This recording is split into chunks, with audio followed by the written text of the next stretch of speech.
कल भी मैंने एक अपना वक्तव्य जारी किया था कि राम मंदिर में जो प्राण प्रतिष्ठा हो रही है वह धार्मिक रीति रिवाज के अनुकूल नहीं है। मैं एक उदाहरण देना चाहता हूँ। एक व्यक्ति है, प्राचीता कपड़ा पहन रहा है, टेंट में रह रहा है।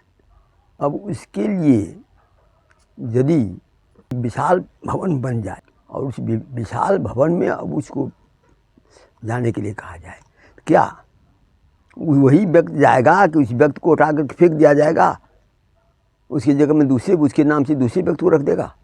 ये छोटा सा लॉजिक है। खास करके जिस विग्रह में राम प्रतिष्ठित थे उस विग्रह की से अक्षत पूजा करके पूरे भारतवर्ष के घर घर में बांटा जा रहा है। अब वो विग्रह से ही प्राण को हटा दिया जाएगा तो उस अक्षत का क्या होगा? क्या भारतवर्ष अज्ञानियों की भूमि हो गई है? ये राम जन्मभूमि के जितने ये ठेकेदार सब हैं वे सब के सब धर्म का लेश मात्र नहीं जानते हैं। और मैं उन तथाकथित धार्मिक संस्था से कह देना चाहता हूँ कि बताओ आपके एक भी ऑफिस में कौन सा धर्म ग्रंथ प्राप्त हुआ है और कौन सा ऐसा समय है जिसमें आप लोग धार्मिक चर्चा करते हो? मैंने एक भी नहीं देखा ऐसा इन तथाकथित स्वयं की सेवा करने वाली संस्था है जो है उसमें कोई धार्मिक चर्चा होती हो तो वो धर्म के ठेकेदार हो गए। अब हमें बतावे, हमारे पास भी अक्षत आया है, जिस विग्रह में प्रतिष्ठित होकर के राम का प्रसाद आया है वो विग्रह को हटा दिया जाएगा, पता नहीं वो प्रतिष्ठित प्राण कहाँ जाएगा? तो छोटी सी बात है।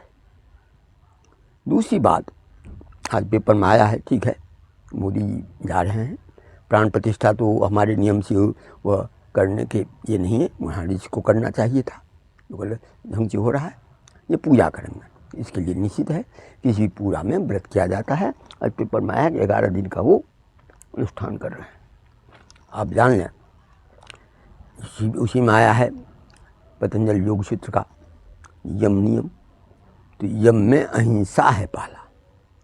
ये पॉलिटिकल भाषण करेंगे और दूसरे की निंदा करना अहिंसा होता है, तो उसमें स्वाभाविक है पॉलिटिकल भाषण में जो पॉलिटिकल होता है, पॉलिटिकल ठीक है करते हैं समालोचना, लेकिन अनुष्ठान में कर्म का बहिष्कार होता है।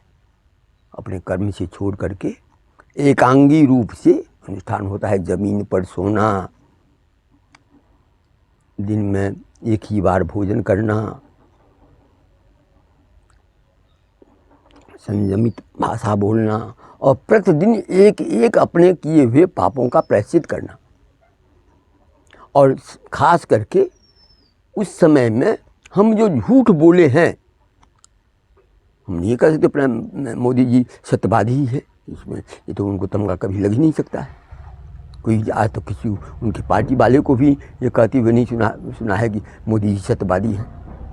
तो वो जो असत्य बोले हैं, जो खास करके मेजर असत्य जो उनको हॉन्ट करता होगा एकांत में बैठने पर, उसे एक एक असत्य का पर्दाफाश करें 11 दिन में, अपने 11 असत्य का।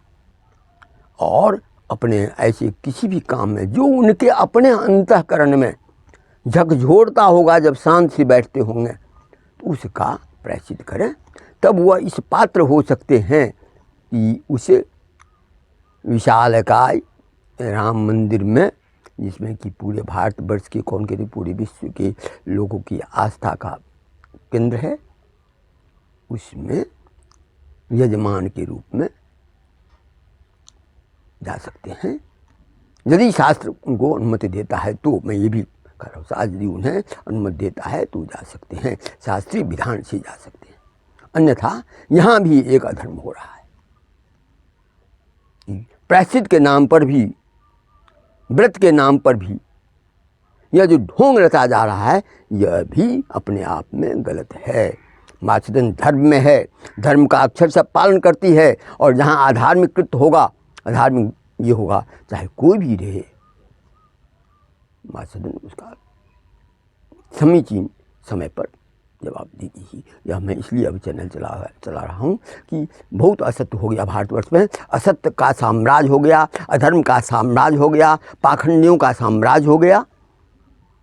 और ये पाखंडी लोग जो कलकाल में कहा गया है, कलयुग में कहा गया है कि पाखंडी ही ये हो जाएगा, तो ये पाखंडियों का जो ये हो गया है, उसको पाखंडियों के पाखंड का पर्दाफाश होना चाहिए। इसलिए मैं प्रतिदिन कुछ न कुछ ऐसी बातों को, चाहे वो किसी भी फील्ड का हो, निष्पक्ष रूप से किसी का पर राग द्वेष का न रखते हुए केवल समाज का कल्याण, विश्व का कल्याण, मानवता का कल्याण, राष्ट्र का हित, ब्रह्मांड का हित, विश्व का हित, सबका, इवन देवी देवताओं का भी इसमें हित समाहित होगा, जिससे कि उनकी शक्ति जागृत होगी। वो काम महाजन अब पहले तो आंतरिक रूप करती थी, आंतरिक रूप चल ही रहा है, अब बहिर्गत भोकल रूप में भी करने लगी है।